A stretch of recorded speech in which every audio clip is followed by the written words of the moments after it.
You think you know what things are made of. Wood is made of wood. Metal is made of metal. Water is water. It's all very sensible until you ask what those things are made of. Then you say atoms. Fine. But what are atoms made of? And here's where it gets uncomfortable, because the honest answer is, I don't know in the way you want me to know. Let me be clear about something right away. When you ask what something is made of, you're really asking me to describe it in terms of something more familiar. Like if I told you a table is made of wood, that satisfies you because you know what wood is. But if you keep asking what wood is made of, eventually I run out of familiar things. Eventually I get down to things that just are what they are, and I can't explain them in terms of anything simpler. So when you ask what the universe is made of, you're asking me to bottom out. You want the fundamental stuff, the things that aren't made of anything else. And here's what bothers most people. Those fundamental things don't behave like anything you've ever seen. They don't act like little balls. They don't act like waves in water. They don't act like anything ordinary at all. Start with what we can say for certain. Everything you see, everything you touch is made of atoms. That much we know. We can see them now with special microscopes. We can count them, move them around one at a time. Atoms are real. But an atom isn't a thing the way a marble is a thing. An atom is more like a pattern, a structure of something else. Inside an atom, you've got a nucleus at the center. That nucleus is incredibly tiny compared to the whole atom. If the atom were as big as a football stadium, the nucleus would be like a grain of sand at the center. But that grain of sand contains almost all the mass. The rest is just empty space. Except it's not empty. And that's where everything gets strange. Around that nucleus, you've got electrons. Now, everyone wants to know, what is an electron? Is it a particle? Is it a wave? And the answer is, it's neither. It's something that sometimes acts like a particle when you measure it one way, and sometimes acts like a wave when you measure it another way, but what it really is, we can't picture. We literally cannot make a picture of it that's accurate. Here's what we can do. We can write down mathematical rules that tell us exactly what an electron will do in any situation. Those rules work perfectly. We can predict everything. But when you ask me to describe what's actually there, I can't give you a picture that makes sense. The electron isn't in one place.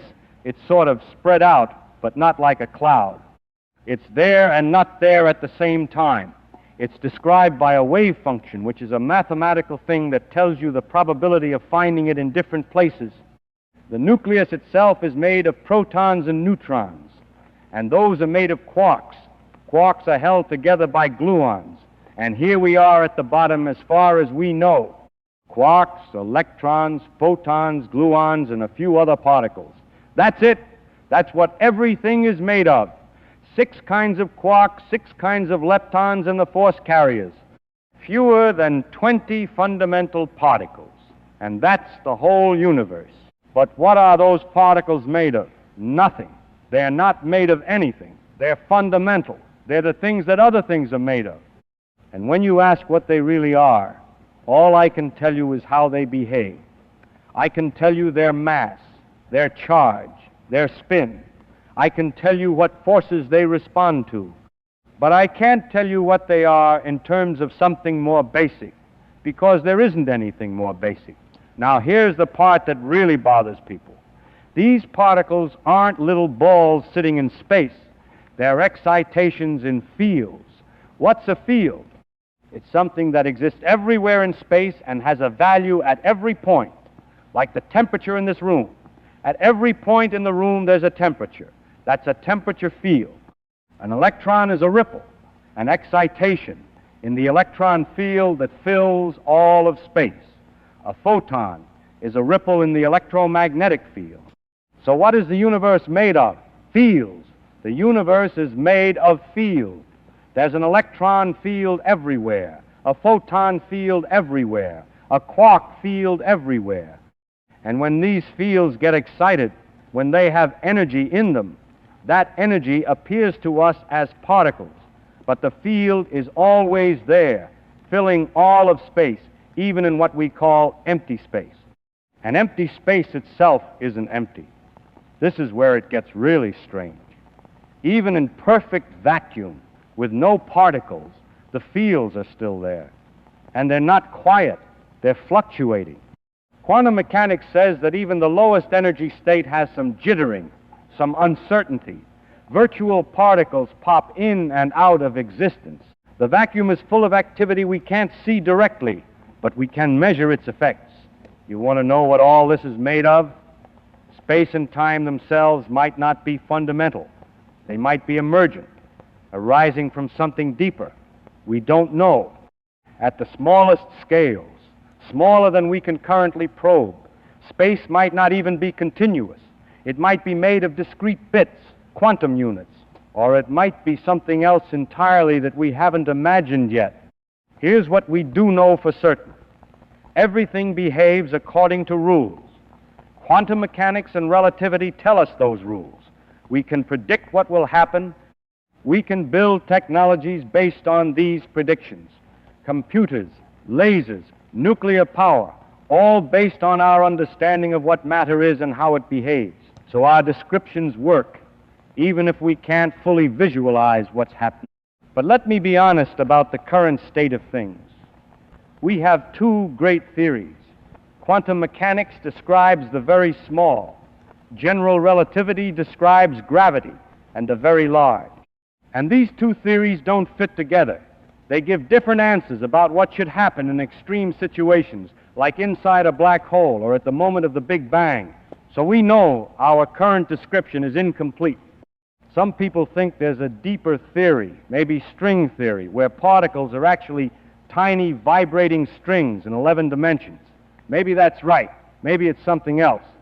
The point is, we don't know yet. We're still figuring it out. And that should excite you, not frustrate you. We're at the edge of human knowledge. Here's something crucial to understand.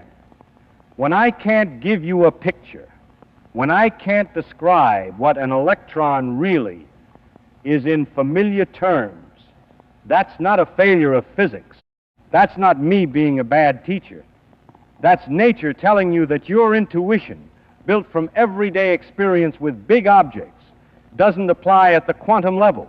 Reality at small scales simply doesn't behave like reality at large scales. Think about what that means. Your intuition is built from evolution. Your brain evolved to track predators, throw rocks, avoid falling. It didn't evolve to understand quantum mechanics. So when quantum mechanics seems weird, that's not because it's wrong. It's because your brain is running software designed for a different scale of reality. The amazing thing is that we can understand it anyway, not through intuition, but through mathematics. We can write equations that describe exactly how these fields behave, how particles interact, what probabilities govern their behavior. And those equations work. They make predictions that match experiments to incredible precisions, in some cases to 10 decimal places. So here's my honest answer to what the universe is made of. It's made of quantum fields obeying mathematical laws we've discovered through experiment and theory.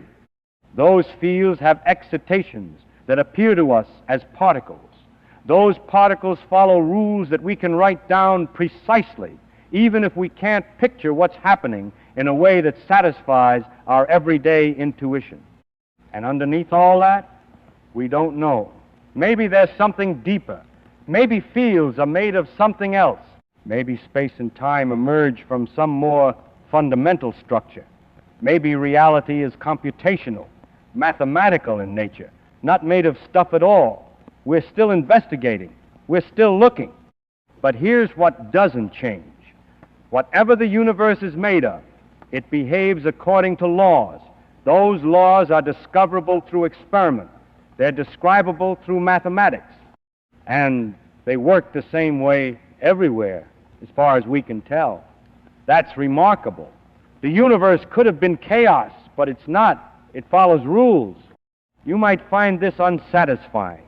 You want me to say it's made of something you can picture, something solid and real, but that's asking me to lie to you, to pretend we understand more than we do, or to pretend that reality at small scales behaves like reality at large scales. I won't do that. The truth is stranger and more interesting. What I can tell you is this: the universe is made of things that interact. Those interactions follow precise mathematical laws.